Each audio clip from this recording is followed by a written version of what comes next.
इस साल फरवरी 2022 में काली अंधेरी रात में महंगी लैंड रोवर ने एक डीएसपी की गाड़ी को टक्कर मार दी। इस घटना के कुछ दिनों बाद ही एक शख्स को कार में टक्कर मारने के जुर्म में गिरफ्तार कर लिया गया, जिसने अखबारों के पहले पेज पर खबर बना दी। इस शख्स का नाम है विजय शेखर शर्मा और ये कोई और नहीं बल्कि पेटीएम के फाउंडर और मालिक है। फरवरी में गिरफ्तारी से विजय के साथ जो खेल चला वो अभी तक रुकने का नाम नहीं ले रहा। आज पेटीएम के इतने बुरे दिन आ गए हैं कि देश की सेंट्रल बैंक आरबीआई यानी कि रिजर्व बैंक ऑफ इंडिया ने इसके बैंक पर ही बैन लगा दिया है। लेकिन ऐसा कैसे हुआ और ऑनलाइन पैसे का लेन देन करने वाली देश की सबसे बड़ी कंपनीज में से एक पेटीएम ने ऐसा किया क्या कि उसके बंद होने की नौबत आ गई है।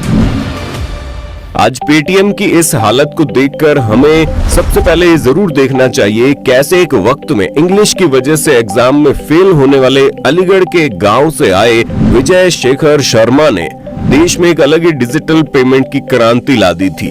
जिंदगी जीने का नया तरीका शुरू करो, पेटीएम करो। असल में कहानी इसलिए भी रोचक है क्योंकि पेटीएम से पहले विजय ने 197 नाम की कंपनी खोल रखी थी, जिससे उन्हें बहुत ज्यादा फायदा नहीं हो रहा था। लेकिन एक रोज जब वो ऑटो वाले को पैसे दे रहे थे तो उनके पास छुट्टे नहीं होने की वजह से उन्हें बहुत दिक्कत का सामना करना पड़ा। उन्होंने ऑटो वालों को पैसे दिए या नहीं ये तो हमें नहीं पता, लेकिन इस सिचुएशन ने उन्हें एक आइडिया जरूर दे दिया कि सबके पास एक डिजिटल पेमेंट का ऑप्शन मोबाइल में होना चाहिए, जिससे कि जब चाहे इंसान अपने मोबाइल से पेमेंट बड़ी आसानी से कर ले। इसी आइडिया को लेकर विजय ने बहुत दिनों तक काम किया और फिर उन्होंने 2010 में देश को दे दिया पेटीएम, जिसका फुल फॉर्म अगर आपको नहीं पता तो बता दे, पेमेंट थ्रू मोबाइल। शुरू में अगर आपको याद हो तो पेटीएम भी मोबीक्विक और ऑक्सीजन वॉलेट की तरह सिर्फ मोबाइल और डीटीएच को रिचार्ज करने के काम आता था। लेकिन साल दर साल पेटीएम में सुविधाएं ऐड होने लगी और फिर रेलवे ने एक ऑप्शन के तौर पर पेटीएम को अपने पेमेंट ऑप्शन में जोड़ दिया, जिसके बाद पेटीएम का वॉलेट तो चल निकला।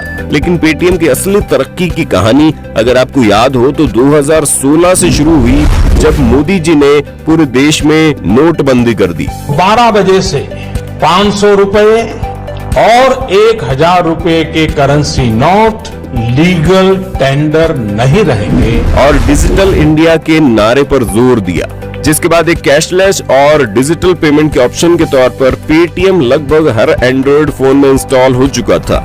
जिसके बाद तो मानो तरक्की पेटीएम के साथ चलती रही। उसी दौरान जब देश में यूपीआई आने की बात होनी शुरू हुई तो पेटीएम ने भी 2017 में अपना पेमेंट बैंक लॉन्च कर दिया, जिसके लिए पेटीएम वॉलेट वाले कस्टमर को कुछ करना नहीं था, सिर्फ उन्हें अपनी केवाईसी करवानी थी और उसके साथ ही वो पेटीएम बैंक के कस्टमर बन जाते थे। पेटीएम का ये आइडिया भी काम करने लगा और पिछले साल के वित्तीय वर्ष के आंकड़े के अनुसार पेटीएम पेमेंट बैंक में करीब 6.5 करोड़ अकाउंट खुल चुके थे।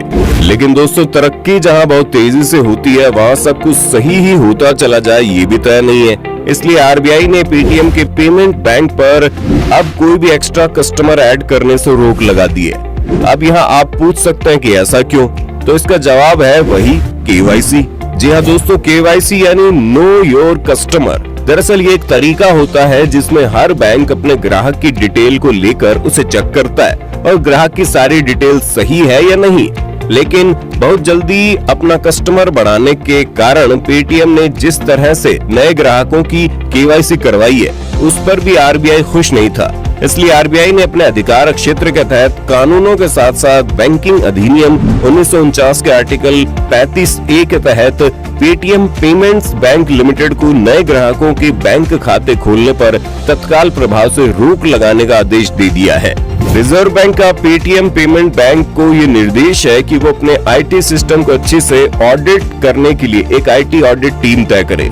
आरबीआई फिर बाद में उस आईटी ऑडिटर्स की रिपोर्ट का रिव्यू करेगा और उसके बाद फैसला करेगा कि पेटीएम पेमेंट्स बैंक को नए ग्राहकों को जोड़े जाने की अनुमति दी जाएगी या नहीं। आरबीआई के सख्त रवैये के पीछे सबसे बड़ा कारण ग्राहकों का डेटा ही है, क्योंकि देश में बैंकिंग फ्रॉड एक के बाद एक होते जा रहे हैं। इसलिए आरबीआई ने सख्त कदम उठाने शुरू कर दिए। अगर आपको ऑडिट समझ में नहीं आया तो आपको बता दें, ऑडिट का मतलब होता है कंपनी अपने उस डिपार्टमेंट का एक रिव्यू करवाएगी, जिसके लिए रिव्यू करने की एक टीम होगी जो बाद में आरबीआई को अपना रिपोर्ट देगी।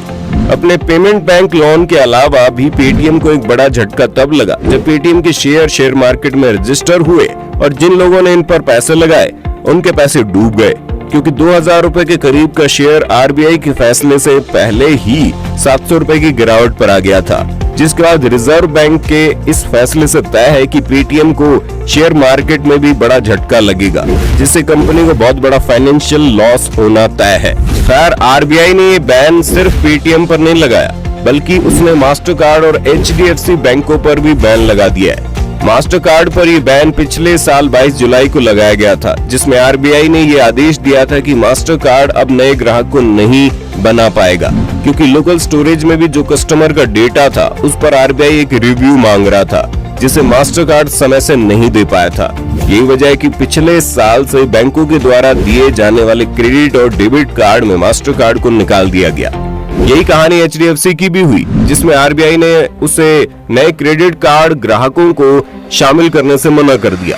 खैर, एचडीएफसी को इसी महीने इस बैन से छूट भी मिल गई है, इसलिए देखना ये होगा क्या पेटीएम एचडीएफसी की तरह खुद को बैन से मुक्त करा पाएगा या मास्टर कार्ड की तरह मार्केट से हटा दिया जाएगा। आपको इस पर क्या लगता है? आप अपनी राय कमेंट में बता सकते हैं। साथ ही अगर वीडियो पसंद आया हो तो इस वीडियो को लाइक और शेयर करें। साथ ही ऐसे